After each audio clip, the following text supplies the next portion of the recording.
624 খ্রিস্টাব্দে বনু কাইনুকা নামে একটি গোত্র ছিল এবং তারা মদিনায় বসবাস করত এবং তাদের পেশা ছিল তারা স্বর্ণকার, কর্মকার, তৈজসপত্র এই সমস্ত জিনিস তারা বিক্রি করত।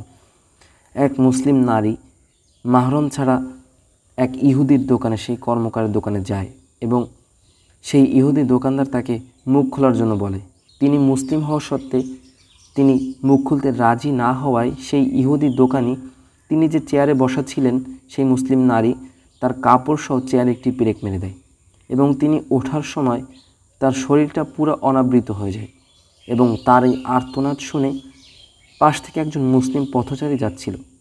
সেই আর্তনাদ শুনে সেই মুসলিম পথচারী এসে সঙ্গে সঙ্গে সেই ইহুদিকে হত্যা করে এবং আশেপাশের সকল দোকানই ইহুদি হওয়ায় সেই মুসলিম পথচারীকে নির্মমভাবে তারা হত্যা করে এবং এই ঘটনা যখন রাসূল সাল্লাল্লাহু আলাইহি সাল্লামের নিকট পৌঁছায় তখন রাসূল সাল্লাল্লাহু আলাইহি সাল্লাম সাহাবাদেরকে প্রস্তুত হতে বলেন যুদ্ধের জন্য, কারণ নারীর অসম্মান হয়েছে।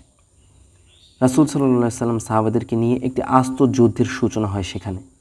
তারপরে সেই বনু কাইনুকা গোত্রকে 15 দিন পর্যন্ত অবরুদ্ধ করে রাখা হয় এবং সর্বশেষে তাদেরকে মদিনা থেকে বিতাড়িত করে দেওয়া হয়।